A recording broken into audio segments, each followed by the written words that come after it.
السلام علیکم ورحمۃ اللہ وبرکاتہ۔ عزیزان ملت اسلامیہ اور تمام امتی کو ابو فضل کی طرف سے سلام عرض ہے۔ گھر میں بیٹھی پردہ نشین عزت دار ماں اور بہنوں کو ابو فضل کی طرف سے سلام عرض ہے۔ تو بہرحال آپ لوگوں کو اپنے دیش کے حالات سے تو ہم سے زیادہ واقف ہے آپ لوگ، کیونکہ آپ لوگ بھگت رہے ہیں۔ ذرا ویڈیو لاسٹ تک دیکھو، بہت ایسے ایشوز ہے، بہت ایسے مدعے ہیں جو آپ لوگ جاننا بہت ضروری ہے۔ تھوڑی سی دیکھ کے غائب مت ہو جاؤ۔ سب سے پہلے آپ لوگوں کو خوشخبری یہ دے دوں جو بہت وائرل چل رہی ہے، ایک نیوز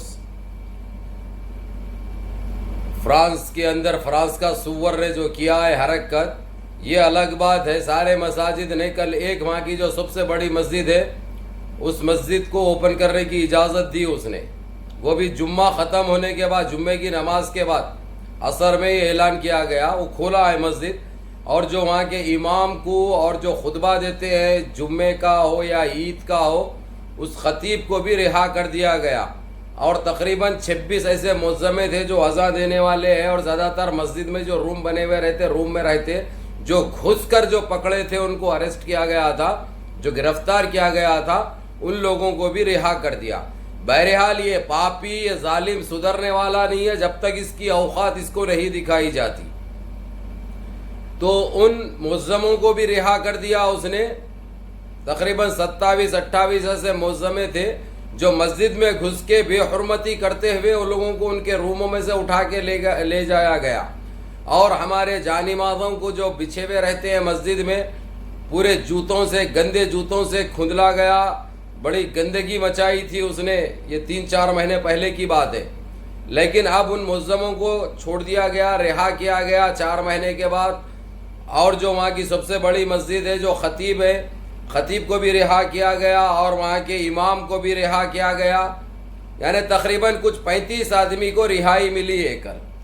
یہ رہائی بھی ملی اسی لیے ہے کیونکہ اس کو کھلے الفاظوں میں رجب طیب اردگان ساودھان کے علاوہ اس کے اوپر ایکشن لینے کی بات کرے، مرتا مر جاؤں میں لیکن تیرے کو چھوڑوں گا نہیں۔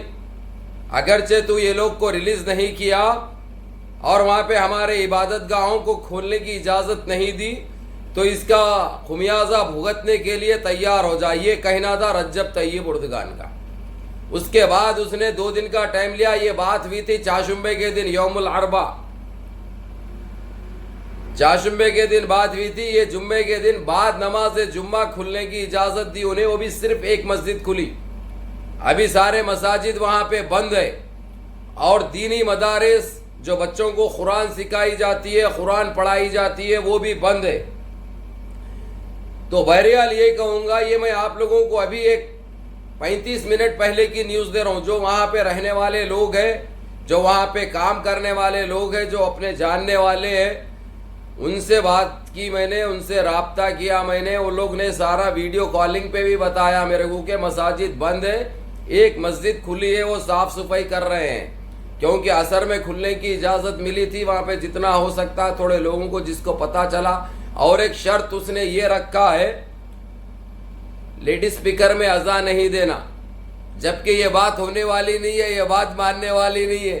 تو بہرحال یہ کم بخت اور کم ذہنی کے جو شیطانے ہیں، ان کو بھی انہی کی زبان میں سمجھانا ضروری ہو گیا، کیونکہ ہم تو انسانیت کی زبان اور انسان ہیں، ہم انسانیت کی زبان، انسانیت کی سوچ رکھتے ہوئے ان کو سمجھا، ان کو سمجھ میں نہیں آ رہا۔ اب جو یہ درندے ہیں، ان درندوں کو جو درندگی کی زبان یوز کرنا پڑتا ہے یا ویسا کام کرنا پڑتا تو جبھی سمجھ میں آئے گا ان کو۔ تو یہ بہت جلد اس کو جواب ملے گا۔ اور جو معظمے تھے، وہ لوگوں کے معظموں کے داڑھی تھے، داڑھیوں کو جب اندر رکھا گیا جیل میں، ان کو ان کے داڑھیاں نکال دیے گئے، یہاں تک کہ خطیب کی داڑھی بھی نکال دی گئی، اور ہمارے امام صاحب کی داڑھی بھی نکال دی گئی۔ پوری نہیں نکالے، چھوٹی رکھنا بول کے چھوٹی رکھ دی ان کی، یعنی نکالنے کے برابر ہے۔ تو ان خبیثوں کو، ان ظالموں کو اب کفر کردار تک پہنچانے کا وقت آ چکا ہے۔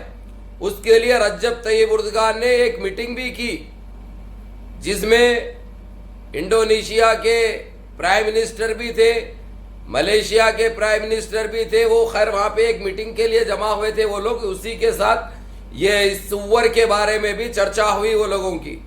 یہاں تک کہ ایران بھی وہاں پہ تھا، ایران کے صدر. تو بہرحال یہ لوگ نے ایک کاروائی یہ کرنے والے ہیں، اگرچہ یہ کل نہیں کھولتا انہیں یا تھوڑا سا ثابت خط بھی نہیں دکھاتا، تو اس کے اوپر ہو سکتا جو ہے سو رات ایکشن بھی لینے کی تیاری ہو گئی تھی. کیونکہ آپ لوگوں کو پتا ہے، اتحاد گواہ ہے، تاریخ گواہ ہے، ترکی کا اتحاد، یہ بابر، یہ مغلیہ، سب یہ کہاں کے اچھی طرح آپ لوگ واقف ہے اور جانتے ہیں. آپ لوگ بھلا آپ لوگوں کو الٹی چیز بتائی گئی علاء الدین خلجی کی، وہ کابل کا تھا، وہ افغان کا تھا، لیکن اس کا باپ کہاں پہ پیدا ہوا تھا یہ چیز آپ لوگوں کو پتا ہے نہیں ہے. علاء الدین خلجی کا باپ بھی ترکی کا تھا. علاء الدین خلجی کے بارے میں تو آپ لوگ جانتے ہیں، وہ ٹھیک ہے وہ افغان میں پیدا ہوا، لیکن افغان کب آیا، وہ کیسے آیا، وہ کیوں آیا، وہ یہ نہیں جانتے آپ لوگ. تو بہرحال میرے کو ان چیزوں میں الجھنا نہیں ہے، کیونکہ ویڈیو مختصر سی رہی تو آپ لوگوں کو بھی دیکھنے کے لیے وقت ملتا. تو بہرحال اس کو الٹیمیٹم دیا گیا ہے 3 days کا، 72 hours، 72 ساعت. اگرچہ سارے مسجد کے سارے پیشماموں کو اور خطیبوں کو اور سارے ملزمز کو رہا نہیں کیا اس نے فرانس میں، تو فرانس کے اوپر طاقت استعمال کرنے کی بھی بات ہو رہی ہے. اب اس میں بھی پیچھے نہیں ہٹیں گے رجب طیب اردگان، اس طریقے سے باندھ رکھے ہیں. اب اس کو سانس لینا بہت مشکل ہے، اس خبیث کے بچے کو. یہ خنزیر کو ہم اسلام سے، ہمارے اسلام سے اور مسلمانوں سے اتنی دشمنی کیوں ہوئے، اتنی جلن اور اتنا حسد کیوں ہوئے؟ ارے خبیث کے بچوں، تم جب اگرچہ یہ گندگی دکھائے ہیں، اسلام اتنا ہی پھیلا ہے. اب ان کی پھٹ پڑی اسی لیے ہے کیونکہ سارے یہود نصار میں ہر جگہ اسلام قبول کیا جا رہا، ہر دن اسلام قبول کیا جا رہا، تو ان کی پھٹ پڑی ہے، اس لیے یہ گند مچانے کی کوشش کر رہی. لیکن یہ تمہاری گند تمہارے پچھواڑ میں ڈال دی جائے گی، یہ بات یاد رکھنا. رے خبیث کے بچوں، حالانکہ میرا دماغ خراب ہو رہا، میں اپنی آبا سے نکل جاؤں، اگرچہ کوئی چیز نہیں برداشت کرتا میں. تو ہم رجب طیب اردگان کے شکر گزار ہیں جو ایک اسلام کے لیے، مسلمانوں کے لیے جو آواز اٹھا رہے ہیں، جو لڑ رہے ہیں، جو حق پسند آدمی ہیں. اللہ رب العزت نے ان کو چنے ہیں ہماری رہبری کے لیے، ہماری خدمت کے لیے، جو خدمت انہوں بخوبی انجام دے رہے ہیں. اللہ ان کو صحت سے رکھے، اللہ ان کو ہر شر سے محفوظ رکھے، ظالموں کے ظلم سے محفوظ رکھے، حاسدین کے حسد سے محفوظ رکھے، منافقوں کی منافقت سے محفوظ رکھے. اللہ ان کو اپنی حفاظت میں رکھے، ان کو، ان کے آل عیال کو. یہ ہو گیا فرانس کا بڑا چل رہا بھائی ابھی.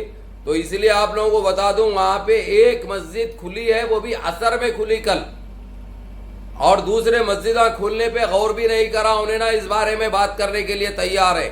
اب اس کی موت نزدیک آ چکی ہے، مرنے والا ہے انہیں بہت جلد، لیکن جاتے جاتے کتنوں کو لے کے جاتا کہ کم بخت، وہ کم ذہنی کا شکار ہے، دماغی مریض ہے وہ سور. فرانس کا سور دماغی مریض ہے. بہرحال پیشماموں کے داڑھیوں کو کٹ کر دیا، ملزموں کے داڑھیاں نکال دیا. تو یہ لعنت خور انسان ہے، یہ لعنتی ہے، اس کو انسان نے، اس کو درندہ کہا جانا چاہیے، اس کو ایک دماغی بیمار ہے سور کا بچہ.